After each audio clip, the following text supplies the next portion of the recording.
This is the fourth time in 7 months that the market has crossed 180,000 points. अगर पिछले 3 दफा की बात करूं तो on an average of 13 days market इस लेवल से ऊपर रही है और फौरन नीचे आ जाती है. Will this time be different? I am Zain Abbas and with me is Mubashir Zubairi, the Chief Investment Officer of Mahana. और इस वीडियो में हम यही क्वेश्चन आंसर करने की कोशिश करेंगे. तो मुबशिर अगर इस साल का थोड़ा सा रिकैप दूं तो पहली दफा 5 जनवरी 2026 मार्केट ने 180,000 का लेवल अबूर किया था. और जो मार्केट ने पीक किया था दैट वाज ऑन 23 जून जब मार्केट 189,167 पॉइंट्स पे क्लोज किया. उसके बाद जंग शुरू हुई और मार्केट 22% नीचे आ गई. फिर 16 जून को मार्केट ने फिर से ये लेवल अबूर किया और जो पीक सेकंड पीक किया गया दैट्स 181,000 पॉइंट ऑन 18 जून. और तीसरी दफा जो रिसेंट मार्केट ने ये लेवल अबूर किया है ऑन 30 जून. और जो तीसरा पीक किया गया है दैट वाज एट 187,455 पॉइंट्स. और अब हम आज की बात करते हैं तो जो 5 जून को मार्केट ने चौथी दफा ये लेवल अबूर किया है और अभी जो पीक मार्केट ने हमारा है दैट्स अराउंड 182,000 पॉइंट्स. तो क्या लगता है दिस टाइम ये लेवल सस्टेनेबल है या फिर 180,000 की रेजिस्टेंस से मार्केट नीचे आ जाएगी? आई थिंक जेन टेक्निकल्स पे तो ये लेवल्स और ये जो करेक्शंस हैं जो बनती जा रही हैं तो लेवल सस्टेनेबल होते जा रहे हैं एंड द मार्केट इज और has the potential to move up higher. Hmm. But you will understand कि आप इस बात को अगर सोचें तो ये जो करेक्शंस आ रही हैं they are not primarily market driven और डोमेस्टिक हम्म. फैक्टर्स जिसको आप बहुत इजीली प्रिडिक्ट कर सकें. तो ये कहना कि ये सस्टेन करेगा या नहीं करेगा, बट हम इस पे ये अजम्पशन कर सकते हैं कि लोकल ऑन फंडामेंटल्स के hmm. Local macros are supportive and market का जो टेक्निकल स्ट्रक्चर है that is also supportive for an upward move और market to sustain in the longer run. Internationally क्या होता है अभी तक जो डिस्कशंस या जो हालात चल रहे हैं things seem to be settling down again. Oil prices have corrected sharply. तो हम्म. अजम्पशन ये है कि चीज़ें बेहतरी की तरफ ही रहेंगी and market should be able to sustain. Hmm. Second, हमने रिसेंटली देखा हो थोड़ा सा लोकल साइड में पॉलिटिकल फ्रंट पे कुछ आप कह सकते हैं स्टेटमेंट्स टू एंड फ्रो चल रही हैं जिसकी बिटवीन पॉलिटिकल एलाइज. तो वो भी एक कंसर्न हो सकता है in in the coming weeks. That is something one should be watchful of. तो मुबशिर अगर हम थोड़ा सा इंडेक्स के अंदर घुसें तो अगर हम देखें कि किन सेक्टर्स ने इंडेक्स को ओवरऑल आउट परफॉर्म किया और किन सेक्टर्स ने अंडर परफॉर्म किया तो कैसी 100 इंडेक्स अगर पिछले 2 हफ्ते का रिटर्न देखें तो डेट्स अराउंड 6.29%. जबकि रिफाइनरी सेक्टर का अगर हम रिटर्न देखें पिछले 2 वीक्स का डेट्स अराउंड 9.39%. इंश्योरेंस सेक्टर का return is around 9.88%. Cement is at 8.56%. अगर अंडर परफॉर्मर्स की बात करें तो उसमें टेक्नोलॉजी एंड कम्युनिकेशन सेक्टर आ जाता है that's up at around 5.66%. Investment bank इसमें एंग्रो आ जाता है mainly that's up around 5.3%. Auto assemblers भी 5% के अराउंड है. तो ये थीम्स आपको क्या बता रही हैं जो सेक्टर्स ओवर परफॉर्म कर रहे हैं वो क्यों ओवर परफॉर्म कर रहे हैं और जो अंडर परफॉर्म कर रहे हैं उनमें क्या चंद वजूहात हैं और इन सेक्टर्स की बारी कब आएगी? देखिए सीमेंट या सिक्लिकल सेक्टर पे तो हम जी. पहले भी डिस्कशन कर चुके हैं. It is a high beta sector. तो हम्म. जब भी मार्केट में करेक्शन आती है तो usually the decline is sharper than the market और the hmm. Broader index and same vice versa. तो जब मार्केट अगर 6% बढ़ी है तो आपने देखा कि 2-2.5% का out performance on a broader level sector ने दिया. हम्म. सिमिलरली आपने रिफाइनरीज की बात की तो रिफाइनरीज में स्पेसिफिकली अपग्रेडेशन या न्यू रिफाइनरी पॉलिसी की डिस्कशन थी जो कि टू सम एक्सटेंट अप्रूव हो भी गई हैं. तो उसका इफ़ेक्ट ज़रूर है. अब ऑब्वियसली रिफाइनरीज को अपने आप को अपग्रेड करना है, केपेक्स करना है. उस केपेक्स की वजह से इनकी एफिशिएंसीज बढ़ेंगी. हम्म. सो considering that वो कुछ obviously because of that future profitability will improve and that area is being explored. So उसका एक रिएक्शन आया पॉजिटिव जिसकी वजह से इन्वेस्टर्स ने ग्रोथ की वजह से रिफाइनरीज में पोजीशंस ली एंड दैट परफॉर्म हायर. तो ये कुछ आउट परफॉर्मेंस की तो वजूहत सामने ही है. सिमिलरली जब आप अंडर परफॉर्मर्स की बात करते हैं तो अंडर परफॉर्मर्स को मैं ये बोलूँगा कि is broadly due to lack of catalyst.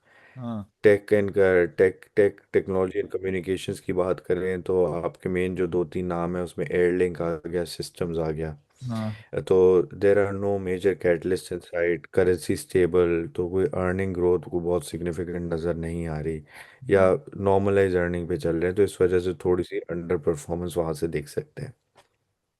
Similarly आपके पास जो टेक्सटाइल सेगमेंट की हाँ। बात हो, तो textile perform quite well in the previous month, mainly because of budget, और फिर वो ज़ीरो रेटिंग और सुपर हाँ। टैक्स अबॉलिश कर दिया कम्प्लीटली। उसके बाद थोड़ी सी ब्रॉड बेस्ड आप कह सकते हैं प्रॉफिट टेकिंग या rotation from textile to other sectors हुई, जिसकी वजह से इस सेक्टर ने भी अंडर परफॉर्म करा।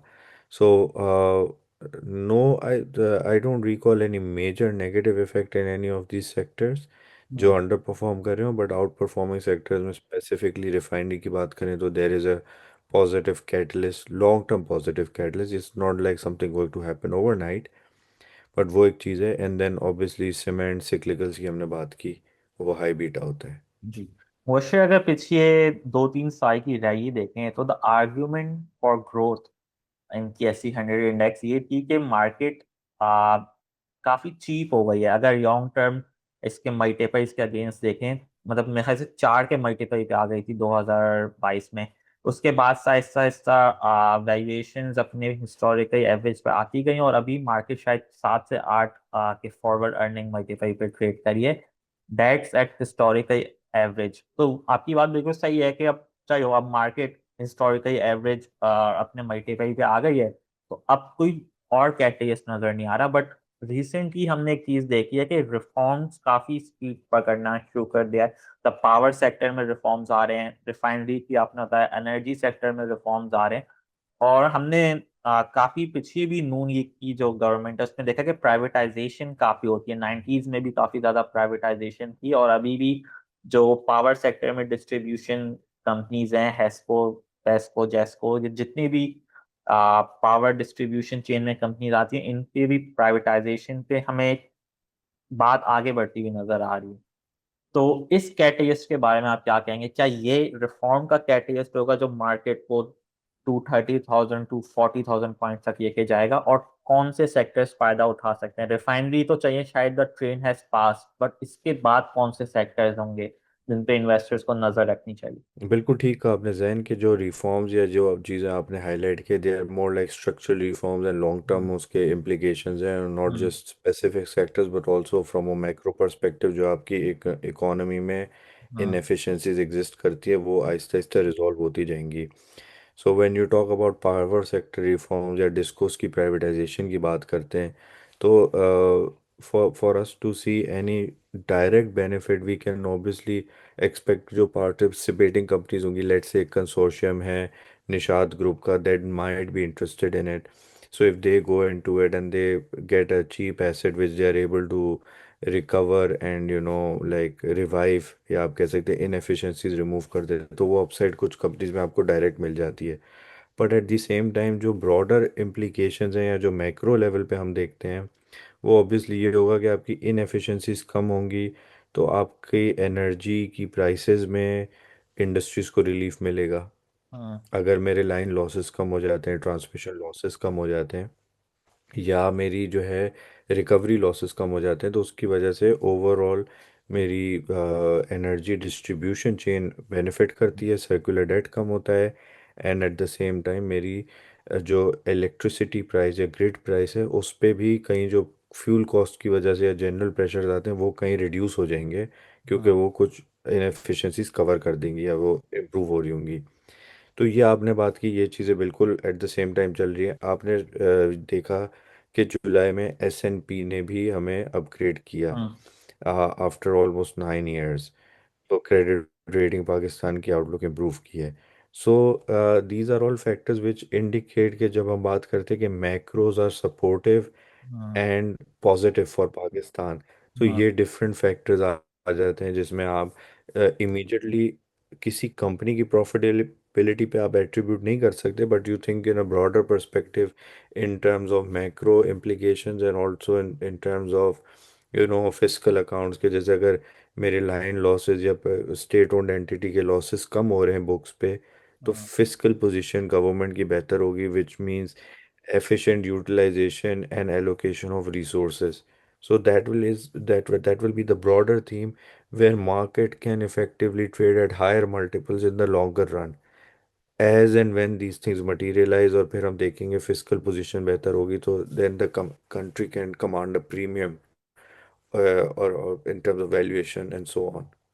बिल्कुल, अगर मैक्रो इकोनॉमिक इंडिकेटर्स की बात करें तो इन्फ्लेशन 9.2% आई है year on year. Last month it was I believe at around 9.1%। और जो historical average of year on year inflation का पाकिस्तान में 7 से 8% के दरमियान ही रहती है इन्फ्लेशन। तो इवन एनर्जी प्राइसेस इतनी हाइक्ड अप हैं, still inflation is broadly under control. Fiscal side पे भी इतने अभी चैलेंजेस नहीं है। एनएफसी अवार्ड्स पे भी बात हो रही है, तो शायद फिस्कल प्रेशर्स पे भी थोड़ी सी स्पेस में ही है। बाकी जो हमारे एक्सटर्नल अकाउंट है वहां भी उतने प्रेशर्स हमें नहीं देखने को मिल रहे हैं। तो इकोनॉमी में ग्रोथ का शायद टाइम आने वाला है। एंड शायद जैसे ही ये ईरान और यूएस वॉर खत्म होती है तो मार्केट में एक जबरदस्त हमें शायद रैली देखने को मिले। तो काफी लोग हैं जिन्होंने इन्वेस्ट किया हुआ है इस कैलेंडर ईयर में। बात करें तो शायद ही कोई प्रॉफिटेबल होगा, शायद ब्रेक इवन के करीब होंगे या थोड़े से लॉस पे होंगे। तो काफी इन्वेस्टर्स भी नाराज हैं विद द स्टॉक मार्केट। तो आप उन्हें क्या कहना चाहेंगे? अब तीन जितने महीने रह गए हैं, 5 महीने रह गए हैं इन दिस ईयर, आप क्या देखते हैं? ये ईयर मतलब 7-8% ही रिटर्न देगा या कुछ एक्सप्लोसिव भी हम देख सकते हैं in the last few months of this year? देखिए, इन्वेस्टर्स के लिए तो एक ही फीडबैक या कमेंट होता है मेरा, वो ये होता है कि आप हर साल सुपर परफॉर्मेंस एक्सपेक्ट नहीं कर सकते। There is a consolidation phase and rightly so this is not on कि कोई आपकी इन्वेस्टमेंट बुरी है। आप एक एसेट लेते हैं तो आप उस एसेट की परफॉर्मेंस को ओवर टाइम जज करते हैं rather than a very short period. And उसमें आपके मल्टीपल फैक्टर्स होते हैं कि एक्सटर्नल फैक्टर सपोर्टिव थे नहीं थे एंड सो ऑन। तो this time around external factors were not supportive. Oil prices की वॉलेटिलिटी आपके सामने $100 प्लस से it corrected to almost $70। Crude oil 70 से लो आ गया था and then it bounce back to 90s। So आप सोचे कि 30% का जो है ना करेक्शन एंड देन और अगेन 30% का शार्प मूव अप। तो वो इस वजह से थोड़ी वॉलेटिलिटी रही है, जिसकी वजह से it has become difficult for market participants to position accordingly. For anyone who is invested, या आप कहते हैं कि आगे क्या रिटर्न आ सकता है, I would say year for a calendar year, we if things remain as we expect, तो probably यहाँ से आप 10% और अपसाइड देख सकते हैं फ्रॉम करंट लेवल्स ऑन। तो ऑब्वियसली दिस इज आधा साल हो गया, मतलब 3-4 महीने तो हमारे इसी वॉर सिचुएशन में निकल गए। So we have to give benefit of doubt कि ये सही है, रिटर्न हमारे थोड़े से इफेक्ट हुए, बट अंडरलाइंग जो इन्वेस्टर्स को एक्चुअली में देखना चाहिए, वो ये नहीं देखना चाहिए कि मार्केट का रिटर्न इस साल का कितना है और अगर मैं कहीं और इन्वेस्ट कर देता तो क्या होता। इन्वेस्टर को ये देखना चाहिए कि जो मैंने अंडरलाइंग इन्वेस्टमेंट की है विद इन द मार्केट, क्या उस कंपनी ने एज पर एक्सपेक्टेशन परफॉर्म किया है या बेटर परफॉर्म करा है या वर्स परफॉर्म करा है। So if let's say I bought into KSE 100 index providing 15% earnings growth या 10% earning growth, if it's growing as expected, then the investment is doing well. Profitability growth है तो multiple cheap हो जाएगा, eventually it will catch up. अगर profitability growth नहीं है, then your investment is starting to look expensive and probably the price performance will not support. तो ये investors को देखना चाहिए कि underlying growth perspective of companies and profitability intact है या नहीं है। If that is there, then probably one can wait. अच्छा मुबश्शिर, अब महाना के फंड परफॉर्मेंस की बात कर लेते हैं for the month of July 2026। तो इक्विटी साइड पर तो हमने काफी बात कर ली थी, अब मनी मार्केट की बात कर लेते हैं। वो हमारा सबसे बड़ा फंड है एज ऑफ नाउ। तो मनी मार्केट में काफी जो परफॉर्मेंस ऑफ फंड है, जो रिटर्न है, वो काफी हेल्दी हो गया है। मतलब इस साल के शुरू की बात करूं तो 9% के स्टार्ट के जो फेज है 9.25 9.12 इस फेज में हमने रिटर्न्स देखे हैं, बट अब तो डबल डिजिट्स में रिटर्न्स आ गए। इस मंथ तो बहुत ही अच्छी परफॉर्मेंस आ रही है, मतलब 6 दिन ही गुजरे बट अराउंड 11% के मैं रिटर्न्स देख रहा हूँ। तो इतनी हाईली परफॉर्मेंस अचानक से मनी मार्केट फंड की कैसे हो गई है, and what's the future outlook? देखिए, पिछले 1 डेढ़ महीने में हमने ये देखा है, अगर जुलाई से अभी तक की बात करें, एंड ऑफ जून से, एक तो रेट हाइक हुआ था, 11.5% हो गया था। हम्म। 11.5% होने के बाद there is repricing of asset, जो हम करते हैं कि हम्म। जहाँ जहाँ हम इन्वेस्ट करते हैं वहाँ के प्रॉफिट रेट बढ़ जाते हैं। तो फंड पोजीशन उसी के अकॉर्डिंग करते हैं। जुलाई का जो नेट रिटर्न एवरेज बने, दैट इज़ अबाउट 10.4% रफली। डबल डबल डिजिट्स में, but low double digits. Hmm. But since then obviously repricing and reallocation has move towards higher yielding सुकूक्स एंड सो ऑन, तो वहाँ पे थोड़ा सा बेनिफिट आ रहा है and the returns are improving further.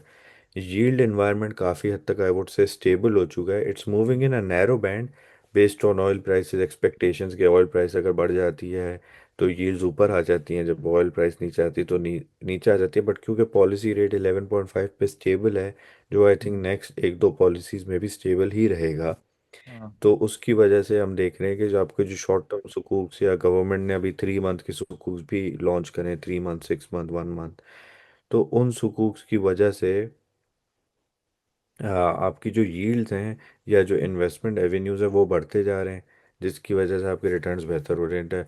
अगर 3 मंथ सुकूक देखें, it's auctioning at 11.4 11.5% almost. Hmm. So that is a good investment avenues जो इन फंड्स को मिलता है। देखो, शरिया कंप्लायंट इंस्ट्रूमेंट्स की अगर मैं बात करता हुआ चलूँ तो वेंसडे को काफी हाईली ऑप्शन हुआ है, and it was oversubscribe by 6 times. 3 months के जो सुकूक है 11.41%, 6 मंथ्स 11.66, और एक साल का जो सुकूक है उसका जो कट ऑफ बना है दैट्स अराउंड 11.79। तो पहले हम देखते थे कन्वेंशनल जो इंस्ट्रूमेंट्स होते थे थोड़े से अच्छा परफॉर्मेंस होती थी, और सुकूक्स में क्योंकि डिमांड इतनी ज्यादा थी और सप्लाई ना होने के बराबर थी, तो रिटर्न्स में थोड़ी सी मार खाते थे जो शरिया कंप्लायंट इंस्ट्रूमेंट्स है। बट हमें अब ये रिवर्स होती हुई ट्रैजेक्टरी नजर आ रही है, क्योंकि हुकूमत ज्यादा से ज्यादा पैसा थ्रू शरिया कंप्लायंट चैनल उठा रही बिल्कुल ऐसे ही है, और ये क्योंकि हमने पॉजिटिव शिफ्ट देखा है। पहले देखें, है। जी। पहले जो सुकूक की सप्लाई होती थी वो 3 ईयर 5 ईयर होती थी, 1 ईयर के नहीं होते थे। देन गवर्नमेंट इंट्रोड्यूस 1 ईयर सुकूक्स। हाँ। अब आगे 1 ईयर से 3 मंथ एंड 6 मंथ, तो बेसिकली टी बिल मार्केट को रेप्लिकेट किया जा रहा है ऑन इस्लामिक साइड। हाँ। तो उसकी वजह से एक तो इशुएंस एंड अवेलेबिलिटी भी ज़्यादा हो रही है। हाँ। इवन तो it is a bit challenging, क्योंकि उसके आपको जो है एसेट बैक्ड इस्लामिक के मैकेनिज्म और मोड ऑफ फाइनेंस से थोड़ा सा फ़र्क होता है जब compare to just issuing T bill. तो अभी तक तो इशुएंस पार्टिसिपेशन बहुत ज़्यादा है, क्योंकि liquidity is very healthy. But despite that, जो कट ऑफ्स और जो रिटर्न्स मिले, that are also very encouraging.